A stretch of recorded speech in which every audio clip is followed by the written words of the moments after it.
Bonjour, bienvenue sur la bonne Morgane. J'espère que vous allez bien. Il se passe des choses toujours partout et mon attention est déroutée.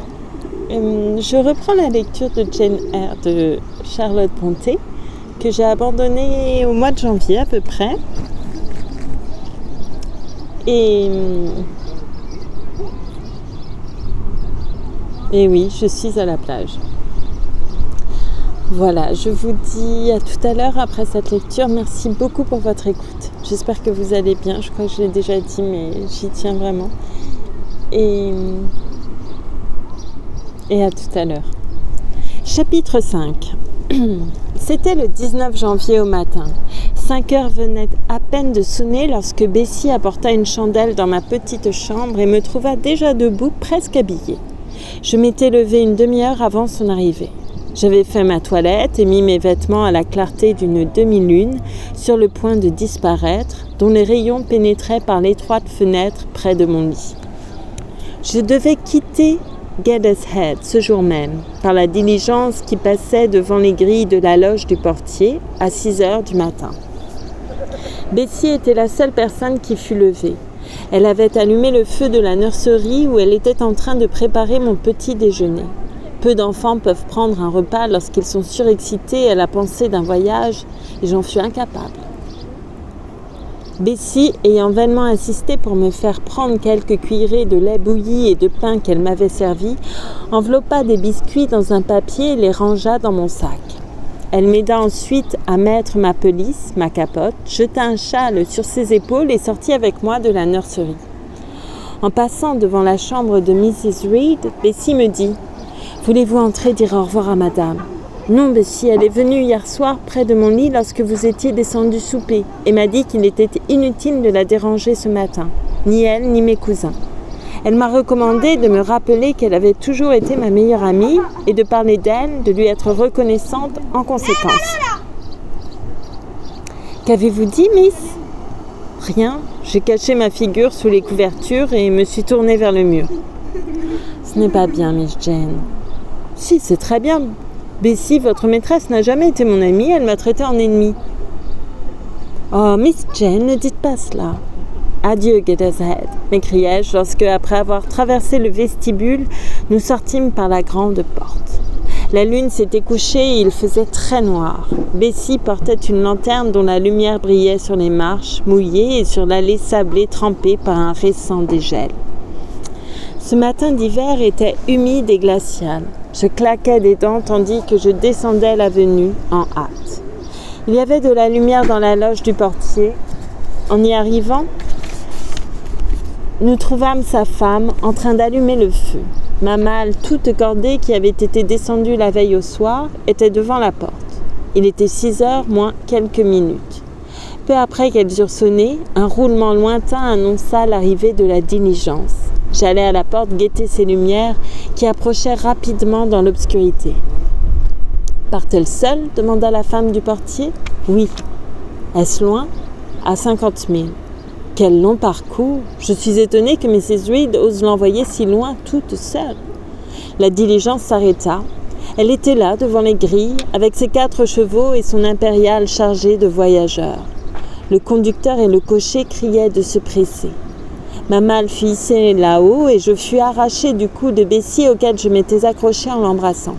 « Prenez bien soin d'elle, surtout !» cria Bessie au conducteur tandis qu'il me soulevait pour me faire monter dans la voiture. « Oui, oui, répondit-il. » La portière claqua, une voix cria « En route !» et nous partîmes. C'est ainsi que je fus séparée de Bessie et de Gateshead, emportée comme en un tourbillon vers des régions inconnues qui me semblaient alors lointaines et mystérieuses. Je ne me souviens que fort peu du voyage. Je sais seulement que la journée me parut d'une longueur extraordinaire et que j'eus l'impression d'avoir parcouru des centaines de milles sur la route. Nous traversâmes plusieurs villes et, dans l'une d'elles, une très grande cité, la diligence s'arrêta. On détela les chevaux et les voyageurs descendirent pour déjeuner. À l'auberge où je fus introduite, le conducteur aurait voulu me faire prendre un repas, mais je n'avais pas faim. Aussi me laissa-t-il dans une immense pièce ayant une cheminée à chaque extrémité, un lustre suspendu au plafond et, tout en haut, accroché au mur, une petite étagère rouge remplie d'instruments de musique. J'arpentais longtemps cette salle de long en large, tout à fait dépaysée, et dans la mortelle appréhension de voir un intrus surgir et se saisir de moi, car je croyais aux voleurs d'enfants dont les exploits figuraient souvent dans les récits que Bessie nous faisait au coin du feu. Enfin, le conducteur revint. Je fus entassée une fois de plus dans la diligence. Mon protecteur monta sur son siège, souffla dans sa trompe et nous roulâmes avec fracas le long des rues pavées de hêles. L'après-midi fut humide et un peu brumeux. Lorsqu'il s'évanouit dans le crépuscule, je commençais à trouver que nous étions bien loin de Gateshead. Il n'y avait plus de ville à traverser, le site changea, de hautes collines grises apparurent à l'horizon. À la tombée de la nuit, nous descendîmes dans une vallée assombrie par des bois et, longtemps après, lorsque la nuit eut obscurci le paysage, j'entendis un vent furieux s'engouffrer parmi les arbres. Bercé par le bruit, je finis par m'endormir.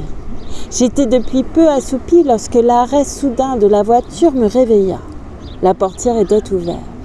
Une personne qui m'eut l'air d'une servante s'y tenait debout. Je pus voir sa figure et la façon dont elle était vêtue à la lueur des lampes. « Y a-t-il ici une petite fille qui s'appelle Jane Eyre ?» demanda-t-elle. « Oui, répondis-je. » Quelqu'un me souleva pour me faire sortir. On descendit ma malle et la diligence repartit aussitôt. On va faire comme ça. J'étais engourdie d'être restée longtemps assise, étourdie par le bruit et le mouvement de la diligence. Je rassemblais mes esprits et regardais autour de moi. La pluie, le vent, l'obscurité remplissaient l'atmosphère. Malgré cela, je pus distinguer vaguement devant moi un mur dont la porte était restée ouverte. Je franchis cette porte avec mon nouveau guide qui la poussa et la referma à clé derrière elle. Je vis alors une ou plusieurs maisons, car le bâtiment était très étendu, avec de nombreuses fenêtres dont quelques-unes étaient éclairées. Nous montâmes une large allée couverte de gravier.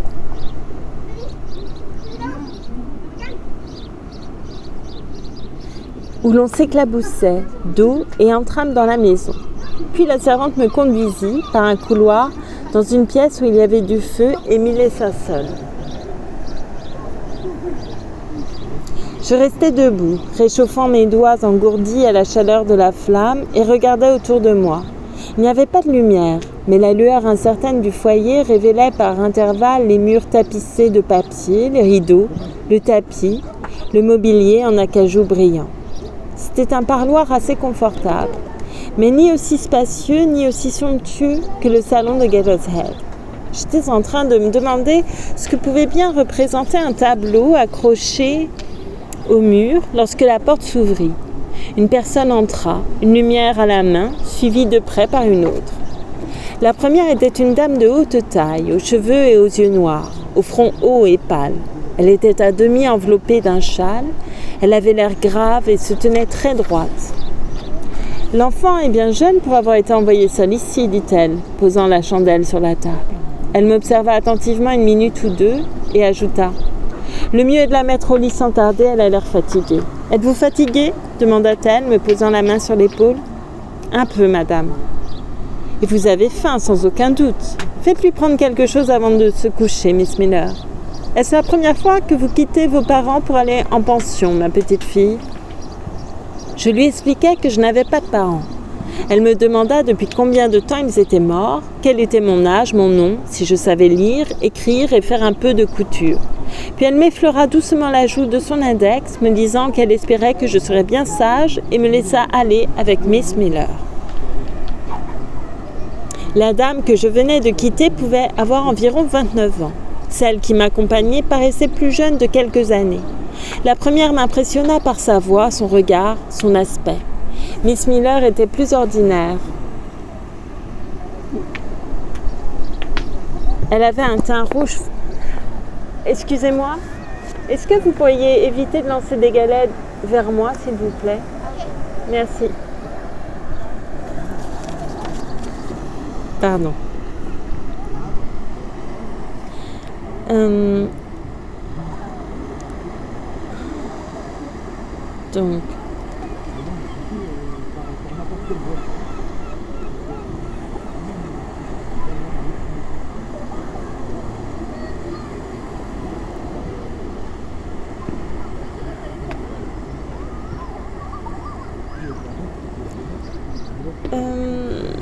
je ne sais plus où j'en étais.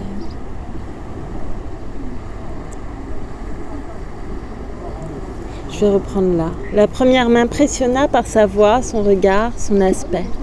Miss Miller était plus ordinaire. Elle avait un teint rouge florissant, mais le visage marqué par la fatigue.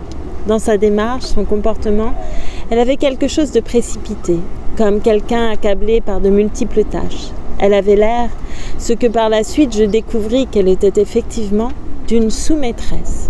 Je la suivais de pièce en pièce, de couloir en couloir, dans un vaste bâtiment irrégulier lorsque, émergeant du silence complet et quelque peu lugubre qui remplissait cette partie de la maison que nous venions de traverser, nous entendîmes le bourdonnement de nombreuses voix. Nous nous trouvions à présent dans une longue et large salle ayant 2 grandes tables en sapin à chaque extrémité. Sur chacune d'elles brûlaient 2 chandelles. Des jeunes filles en grand nombre et de tous âges, de 9 ou 10 ans jusqu'à 20, étaient assises tout autour sur des bancs. Vues à la faible lueur des chandelles, elles me parurent innombrables. En réalité, il n'y en avait pas plus de 80. Elles étaient uniformément vêtues de robes d'étoffe brune d'une coupe bizarre avec de longs tabliers en toile de Hollande. C'était l'heure de l'étude. Elles repassaient leurs leçons du lendemain et le murmure que j'avais entendu était le résultat de ces répétitions chuchotées. Miss Miller me fit signe de m'asseoir sur un banc près de la porte, puis se dirigeant vers l'autre extrémité de la longue salle, cria « Monitrice, ramassez les livres d'études et rangez-les ». 4 grandes filles se levèrent des différentes tables et firent le tour de la pièce pour recueillir les livres qu'elles emportèrent. Miss Miller donna un nouvel ordre. « Monitrice, allez chercher les plateaux du souper. » Les jeunes filles sortirent et revinrent bientôt, portant chacune un plateau où étaient disposées des portions de quelque chose, je ne savais pas quoi, autour d'un broc d'eau et d'un gobelet. Les portions furent distribuées. Celles qui le désiraient prirent une gorgée d'eau, le gobelet servant à tout le monde. Je bus lorsque mon tour vint, car j'avais soif, mais ne touchais pas à la nourriture. La fatigue, l'excitation me rendaient incapable de manger. Je vis pourtant à ce moment-là que le souper se composait d'une mince galette d'avoine partagée en morceaux. Le repas terminé, Miss Miller lut les prières et les élèves se rangeant en file montèrent l'escalier 2 à 2. Accablée de fatigue, c'est à peine si je remarquais l'aspect du dortoir. Je vis toutefois qu'il était très long, comme la salle d'études. Je devais pour cette nuit partager le lit de Miss Miller qui m'aida à me déshabiller. Lorsque je fus couchée, je jetai un coup d'œil sur les longues rangées de lits dont chacun reçut bientôt ses 2 occupantes. 10 minutes plus tard, on éteignit l'unique lumière et dans le silence, l'obscurité complète, je m'endormis. La nuit passa rapidement, j'étais trop fatiguée, même pour rêver. Je ne m'éveillai qu'une seule fois pour entendre le vent déchaîné souffler en furieuses rafales et la pluie tomber à torrents. J'eus aussi conscience que Miss Miller avait pris sa place à côté de moi. Lorsque j'ouvris les yeux, une cloche sonnait bruyamment. Les élèves étaient levés et s'habillaient. Il ne faisait pas encore jour. Une veilleuse ou 2 éclairait la pièce. Je me levai à mon tour, bien à contre-cœur. Le froid était très vif et, tout en grelottant, je m'habillais tant bien que mal. Je me lavai dès qu'il y eut une cuvette de libre, ce qui fut assez long car il n'y en avait qu'une pour 6 élèves, sur les tables de toilette rangées au milieu de la pièce. La cloche sonna de nouveau, les rangs se formèrent et 2 par 2, en bon ordre, les élèves descendirent l'escalier pour entrer dans la salle de classe froide et faiblement éclairée. Là, Miss Miller lut les prières et donna l'ordre de se grouper par classe. Pendant quelques minutes, il s'ensuivit un grand tumulte. Miss Miller cria alors à plusieurs reprises « Silence, de l'ordre !» Lorsque tout fut redevenu calme, je vis toutes les pensionnaires disposées en 4 demi-cercles, devant 4 chaises placées devant les 4 tables. Elles tenaient un livre à la main, et sur chacune des tables, devant le siège vide, se trouvait un gros livre qui avait l'air d'une Bible. Une pause de quelques secondes fut remplie par le faible et vague murmure de cette foule. Miss Miller alla de groupe en groupe faire cesser ce bruit confus. Une cloche tinta au loin. 3 dames entrèrent aussitôt dans la pièce, chacune d'elles se dirigeant vers une table pour y occuper sa place. Miss Miller prit la 4e chaise vacante, la plus proche de la porte, et autour de laquelle les plus jeunes élèves étaient rassemblés. Je fus appelée à me joindre à cette classe élémentaire et l'on m'y plaça au tout dernier rang. C'est alors que le travail commença. On récita la collecte du jour ainsi que certains textes de l'écriture, à quoi succéda une longue lecture de la Bible qui dura 1 heure. Lorsque tout fut terminé, il faisait grand jour. L'infatigable cloche retentit alors pour la 4e fois. Les classes se remirent en rang et se dirigèrent vers une autre pièce pour y déjeuner. Que j'étais heureuse à la perspective de manger quelque chose. J'avais pris si peu de nourriture la veille que j'étais sur le point de tomber d'inanition. Le réfectoire était une vaste pièce sombre au plafond bas. Sur 2 longues tables se trouvaient des soupières fumantes dont le chaud contenu exhalait, à ma grande consternation, une odeur qui n'avait rien d'appétissant. Je vis une manifestation générale de mécontentement lorsque le fumet du repas arriva aux narines. Arriva aux narines de celle à qui il était destiné. De la tête de la procession que formaient les grandes filles de la première classe s'éleva un chuchotement. « C'est dégoûtant, le porridge est encore brûlé. »« Silence !» cria une voix.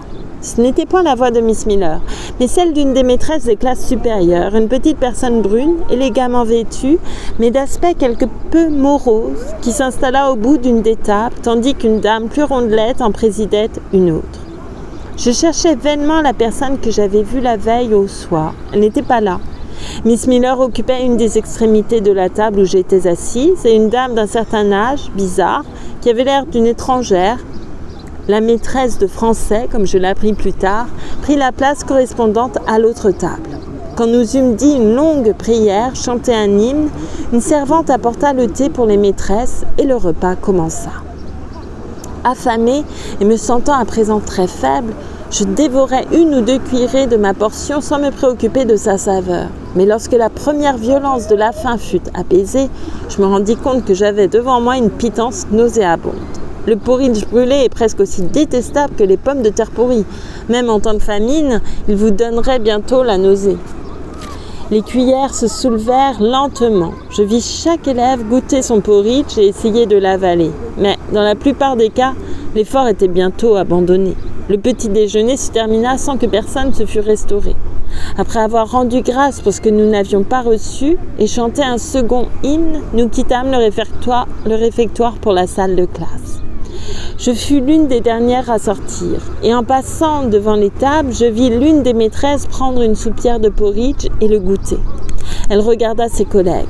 Le mécontentement se peignit sur tous les visages. L'une d'elles, celle qui était assez corpulente, murmura « Quelle abominable cuisine, quelle honte !» Un quart d'heure s'écoula avant la reprise du travail. Pendant tout ce temps, la salle de classe fut plongée dans un beau tumulte. Sans doute était-il permis de parler à haute voix et avec plus de liberté à ce moment-là, et les élèves usaient de ce privilège. Toutes les conversations roulaient sur le petit déjeuner que chacune critiquait vivement. Pauvres créatures, c'était leur unique consolation. Miss Miller était à présent la seule maîtresse restée dans la pièce. Un groupe de grandes filles l'entourait qui parlaient avec des gestes graves et mécontents. J'entendis prononcer le nom de Mr. Brocklehurst, ce qui fit hocher la tête à Miss Miller en signe de désapprobation. Mais ses efforts pour réprimer la colère générale n'étaient pas bien grands. Sans doute y prenait-elle part aussi. La pendule de la classe sonna 9 heures. Miss Miller quitta le groupe et s'écria debout au milieu de la pièce « Silence, à vos places !» La discipline triompha. En 5 minutes, la confusion prit fin, tout rentra dans l'ordre et un silence relatif fit suite aux clameurs de cette foule de Babel. Les maîtresses des classes supérieures reprirent alors ponctuellement leur place. Toutes semblaient cependant attendre encore quelque chose. Rangés sur des bancs, le long des murs de la salle, les 80 élèves étaient assises, droites et immobiles, formant un curieux assemblage. Leurs cheveux plats coiffés en arrière ne laissaient apparaître aucune boucle. Elles étaient vêtues de robes brunes montantes garnies d'une étroite collerette autour du cou et de petites poches en toile de Hollande fixées sur le devant de la jupe, rappelant par leur forme la bourse que portent les Écossais des montagnes, leur servaient de sac à ouvrage. Toutes portaient des bas de laine et des souliers rustiques attachés avec des boucles de cuivre.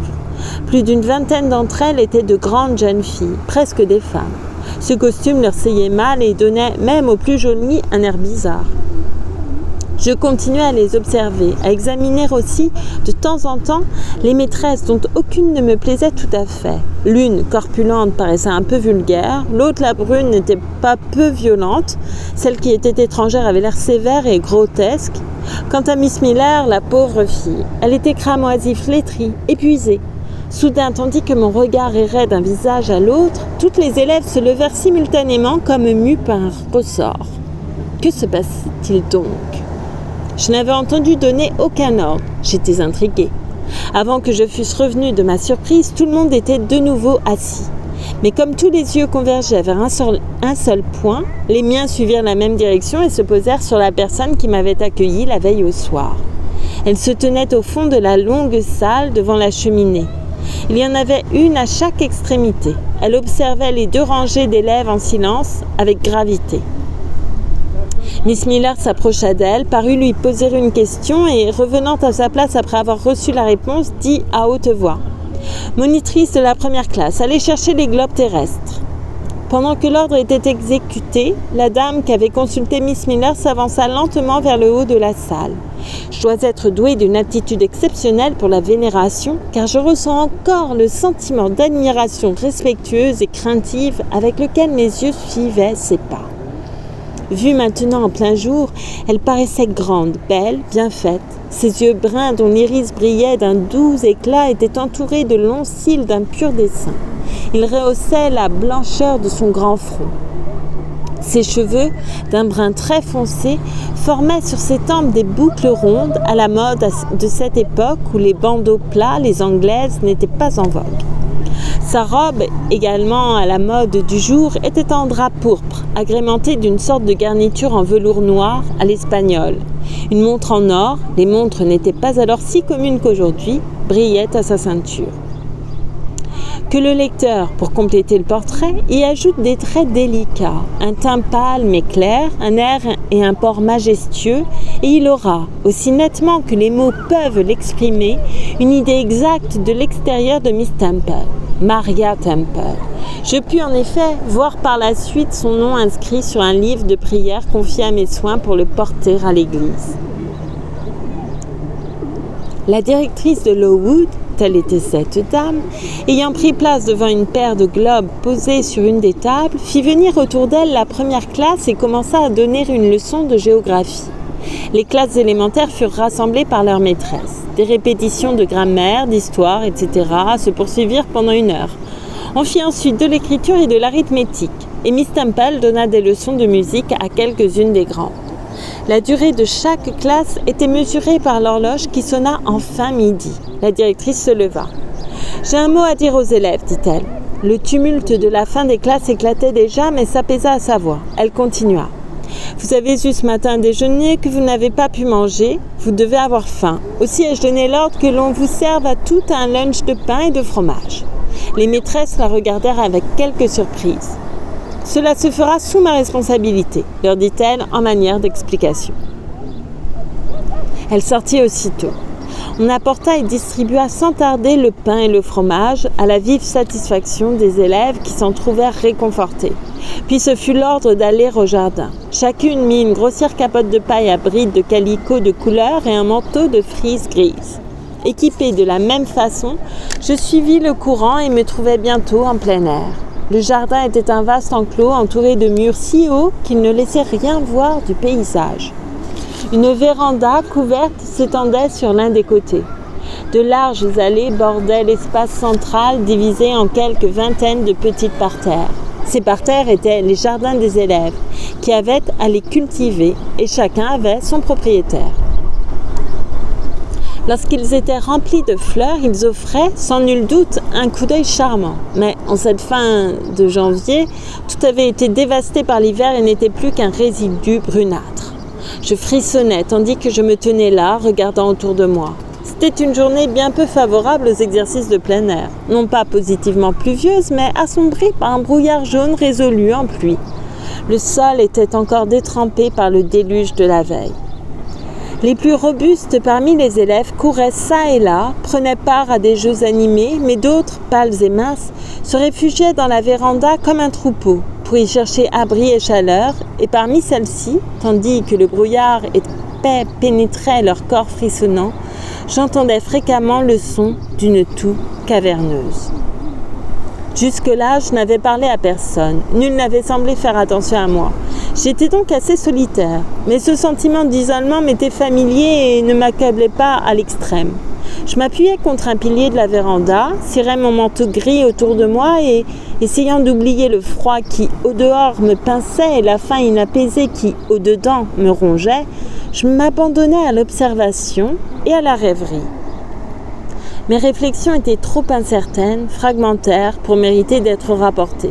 À peine savais-je où j'étais. Gateshead et ma vie passée semblaient flotter au loin, à une distance infinie. Le présent était vague et, du futur, je ne pouvais rien conjecturer. Mes yeux firent le tour de ce jardin, vrai jardin de couvent, et remontèrent vers la maison. Un grand bâtiment dont une moitié était grise et ancienne, l'autre toute neuve.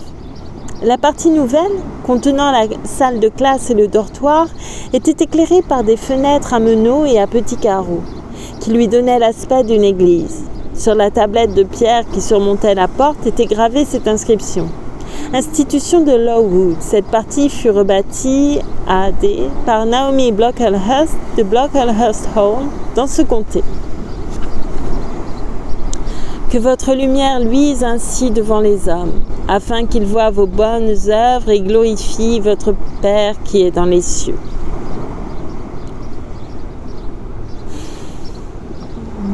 Saint Matthieu 5,16.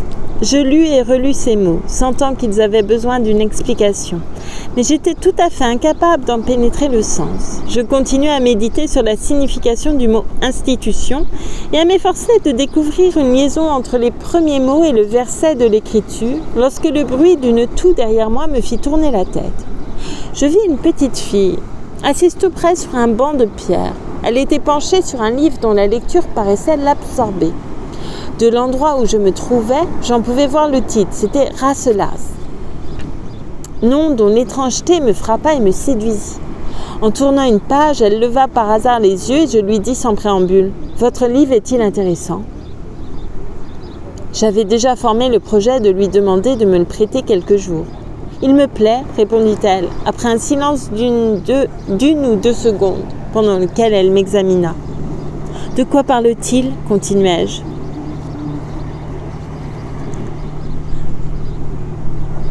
Je me demande où je trouvais la hardiesse d'entamer ainsi une conversation avec une étrangère. C'était là un fait contraire à ma nature et à mes habitudes. Mais je suppose que cette occupation faisait vibrer en moi une corde de sympathie, car j'aimais également la lecture, d'un genre plus frivole, plus enfantin, il est vrai. Je ne parvenais pas à approfondir ni à comprendre ce qui était sérieux ou chargé de substance. « Vous pouvez le regarder », répliqua la fillette en m'offrant le livre. Je vais vous lire la note. Samuel Johnson, 1709-1784, l'auteur du dictionnaire de la langue anglaise, écrivit Rasselas en 1759, qui prétend être un conte oriental, n'est en réalité qu'une série de dissertations sur des sujets religieux et de morale. Je le pris, mais un bref examen me donna la conviction que le contenu était moins captivant que le titre.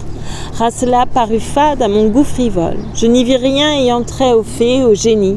Aucune variété attrayante ne me semblait répandue dans ces pages à la typographie serrée.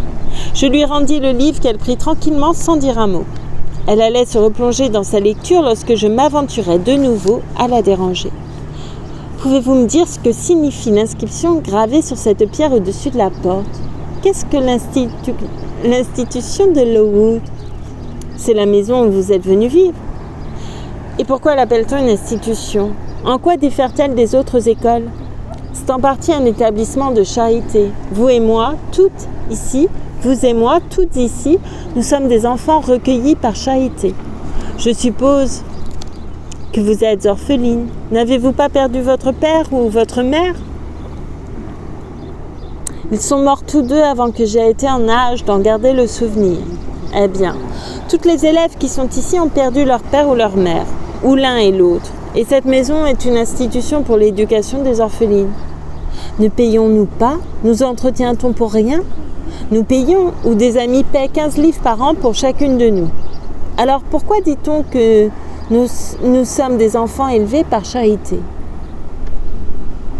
Parce que 15 livres ne suffisent pas pour la pension et les études. Le déficit est comblé par souscription. Qui souscrit? Différentes personnes au cœur bienveillant, des dames et des messieurs des environs et de Londres. Qui était Naomi Brocklehurst? La dame qui fit bâtir la nouvelle partie de cette maison, comme le rappelle l'inscription, et dont le fils surveille et dirige tout ici. Pourquoi? Parce qu'il est le trésorier et l'administrateur de l'établissement. Alors, cette maison n'appartient pas à cette grande dame qui porte une montre et qui nous a annoncé que nous allions avoir du pain et du fromage. À Miss Temple? Oh non, je voudrais bien qu'elle lui appartînt. Mais Miss Temple doit rendre compte de tout ce qu'elle fait à Mr. Brocklehurst. C'est lui qui achète toutes les victuailles, tous les vêtements. Habite-t-il ici? Non, à 2000, dans un grand manoir. Est-il bon? Il est pasteur et l'on dit qu'il fait beaucoup de bien. N'avez-vous pas dit que cette grande dame s'appelait Miss Temple? Oui. Comment s'appellent les autres maîtresses? Celle qui a les joues rouges s'appelle Miss Smith. Elle a la charge des travaux d'aiguille. Fait la coupe car nous confectionnons tous nos vêtements, nos robes, nos pelisses. Celle qui est de petite taille avec des cheveux noirs, c'est Miss Ketcherd. Elle enseigne l'histoire, la grammaire et est répétitrice de la seconde classe. La dame qui porte un châle et qui a un mouchoir attaché au côté par un ruban jaune, c'est Madame Pierrot. Elle vient de Lille, en France, et enseigne le français. Aimez-vous vos maîtresses? Assez. Aimez-vous la petite brune et la madame? Je n'arrive pas à prononcer son nom comme vous. Miss Ketcherd est vive. Il faut prendre garde de ne pas l'irriter. Madame Pierrot n'est pas une mauvaise personne. Mais Miss Temple est la mieux, n'est-ce pas? Miss Temple est très bonne, très intelligente. Elle est supérieure aux autres parce qu'elle sait beaucoup plus de choses qu'elle. Y a-t-il longtemps que vous êtes ici? Depuis 2 ans. Êtes-vous orpheline? J'ai perdu ma mère. Êtes-vous heureuse ici? Vous posez un peu trop de questions. Je vous ai donné assez de réponses pour aujourd'hui. À présent, je veux continuer ma lecture. À ce moment, la cloche annonça le déjeuner et tout le monde rentra dans la maison. L'odeur qui remplissait le réfectoire était à peine plus appétissante que celle dont notre odorat avait été gratifié au petit déjeuner. Le repas fut servi dans 2 grands récipients étamés d'où s'élevait une forte buée au relent de graisse rance. Je vis que ce mets se composait de pommes de terre médiocres et de curieux morceaux de viande couleur de rouille, mélangés et cuits ensemble. Une assez bonne assiété de cette mixture fut servie à chaque élève. J'en mangeai ce que je pus, me demandant en moi-même si le menu de chaque jour serait semblable à celui-ci. Après le déjeuner, nous allâmes immédiatement dans la salle de classe où les leçons recommencèrent jusqu'à 5 heures. Le seul événement marquant de l'après-midi fut que Miss Ketcherd renvoya d'une classe d'histoire l'élève avec qui j'avais conversé dans la véranda et la contraignit à se tenir debout au milieu de la vaste salle de classe. La punition me parut ignominieuse au plus haut point, surtout pour une élève de cet âge. Elle paraissait avoir 13 ans ou plus. Je m'attendais à la voir manifester une grande détresse, de la honte, mais à ma surprise, elle ne pleura ni ne rougit. Elle restait là, calme, quoique grave, point de mire de tous les regards. Comment peut-elle supporter cela aussi tranquillement, avec tant de fermeté? Me demandai-je. Si j'étais à sa place, il me semble que je voudrais voir la terre s'ouvrir pour m'engloutir. Elle a l'air de penser à quelque chose qui dépasse sa punition, qui dépasse sa situation, quelque chose qui n'est ni autour d'elle, ni devant elle. J'ai entendu parler de rêves que l'on fait en étant éveillé. Serait-elle en ce moment plongée dans un tel rêve? Elle a les yeux fixés sur le plancher, mais je suis sûre qu'elle ne le voit pas. On dirait que son regard est tourné en dedans, vers le fond de son cœur. Sans doute y voit-elle ce dont elle peut se souvenir et non ce qui est réellement présent. Je me demande de quel genre d'enfant elle peut être. Est-elle bonne? Ne l'est-elle pas? Peu après 5 heures, on nous servit un autre repas composé d'un petit bol de café et d'une demi-tranche de pain bis. Je dévorais mon pain et bus mon café avec plaisir, mais j'aurais été heureuse d'en avoir encore autant, ma faim n'étant pas apaisée. Il y eut alors une demi-heure de récréation, puis une étude. Enfin le verre d'eau et le gâteau d'avoine, les prières et le lit. Telle fut ma première journée à Lowood. Et c'est la fin du chapitre 4 de Jane Eyre. Et c'est la fin de cette lecture aussi. Voilà. Je vous remercie beaucoup pour votre écoute. Oh, la mer est montée, il est temps que je ramasse mes affaires si je ne veux pas être coincée. Voilà, je vous remercie beaucoup. Je vous dis à très bientôt. Je vous fais un petit tour.